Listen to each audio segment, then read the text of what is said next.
Ladies and gentlemen, welcome back to the analysis of YOLENO TV.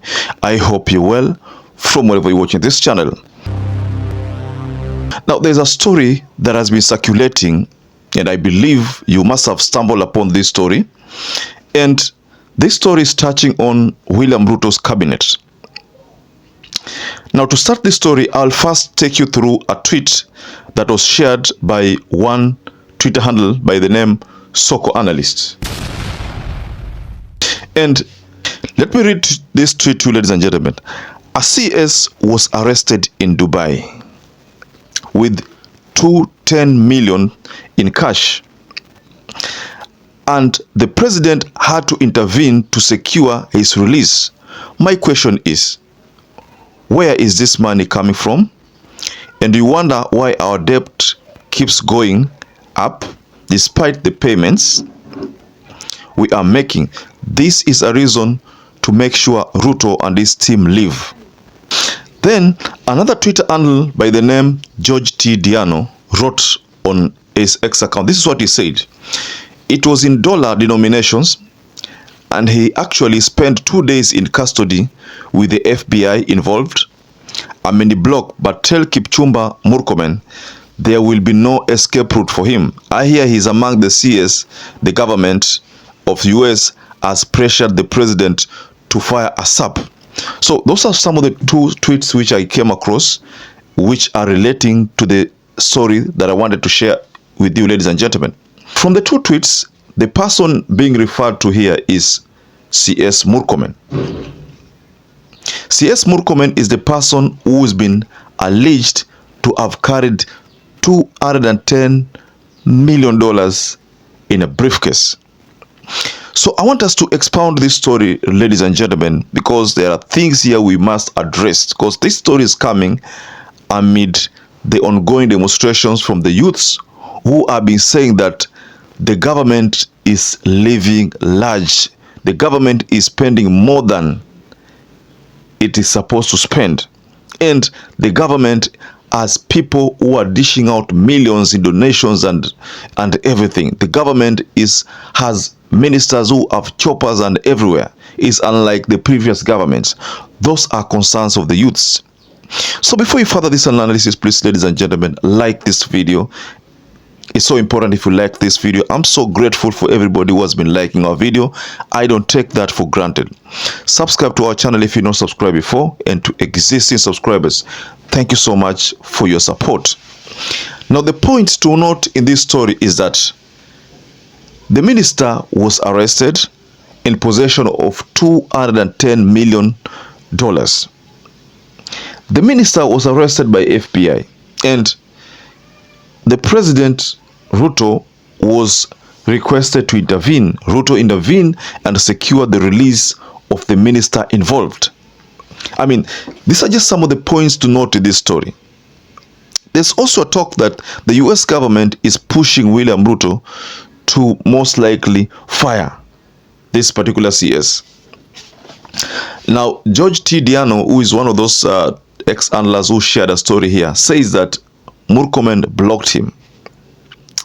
So if Murkomen blocked him, then you can say that this message must have reached Murkomen. Well, I would like to take you to the Senate proceedings of yesterday, the 3rd June 2024. And I will be categorical here because we are going to focus on a statement that was released by Cherargei. So I'll share this story from Cherargei. Just take your time and listen to what Cherargei said about him being vindicated from the remarks he made previously. I was blasted. I was accused of being jealous. I was accused of not knowing how to do deals. Mr. Speaker, I was accused of coming to take tea and mandazi in parliament instead of going to Tanzania and other countries to broker deals, Mr. Speaker, which is very unfortunate. And I was just calling out, don't eat too much and vomit before the feet of Kenyans. As a former ambassador would say, Mr. Speaker. And I'm happy, Mr. Speaker, for the last 2 weekends, at least the quality of hair has improved. Because when choppers were crisscrossing, it was also affecting our agenda of climate change, Mr. Speaker. Where people would fly in, land, reorganize the program of a funeral or a church service, speak, insult other elected leaders, Mr. Speaker, call them dimwits, call them fools, the way I was being called in Nandi last year, give out the money that God knows where they got it from, millions of shillings. Very well, ladies and gentlemen, that is the Senator Cherargei. You see, there was a time there, I think if it's not early this year, then it's late last year. Cherargei made some sensational remarks about corruption being witnessed in the transport ministry. Back then, Cherargei the response that was given to Cherargei it was as if he is someone who doesn't know how to strike deals, is poor, a poor senator. Maybe those are some of the things which were said when referring to Cherargei.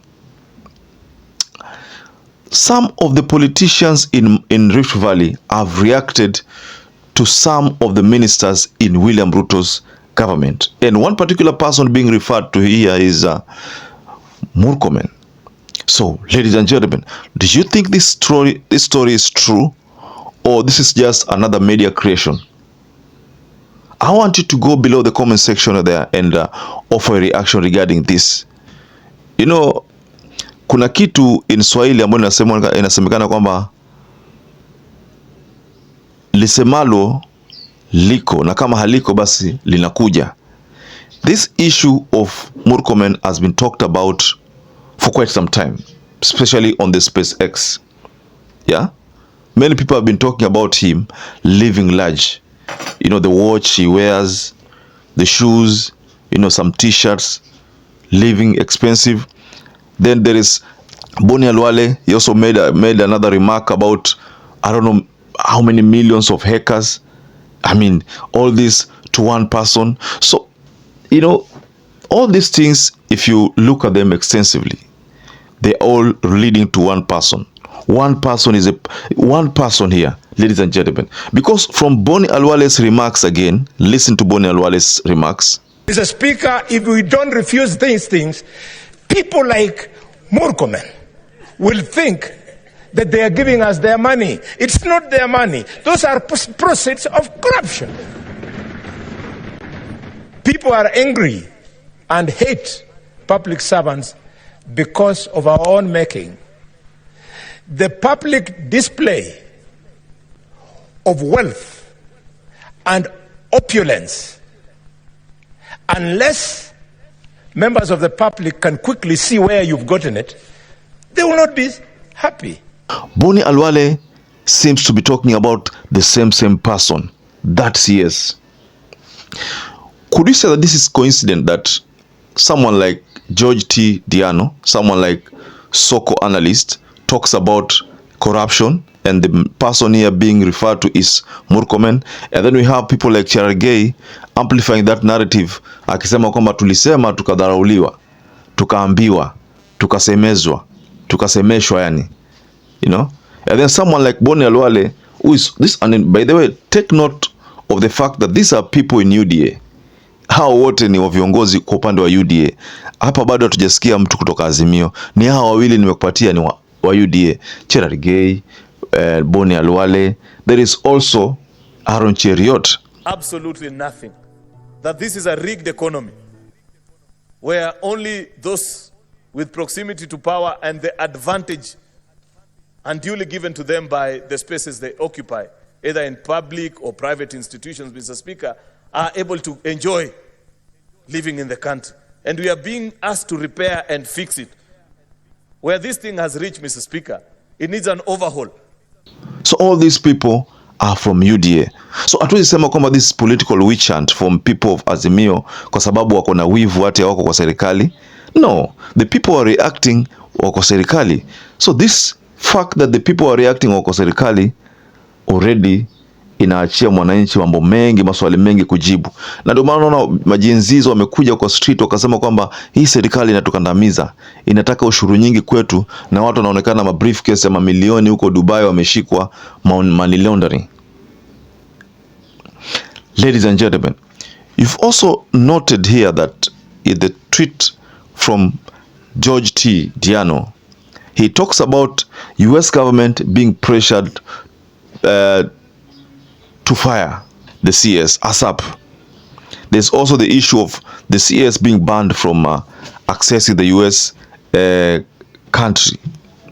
So these are some of the things which the US normally uses to push an agenda or to force a government to fire someone. Of course, William Ruto to date has not fired anyone. Not fired anyone. Could have, we almost saw him fire Kuria, but he didn't fire Kuria, Moses Kuria. These allegations against CS Murkomen, we have not seen him react. You know, Murkomen is William Ruto's buddy. Now we don't see him make that kind of move of firing someone. Now, ladies and gentlemen, I would like to give you an opportunity to go below there on the comment section and tell us what you think about this issue, this story. Have you heard about the story? And if you heard about the story, just tell us below the comment section there. What do you know about the story? So perhaps if you're watching this video and not subscribed, take 1 second and subscribe, like this video.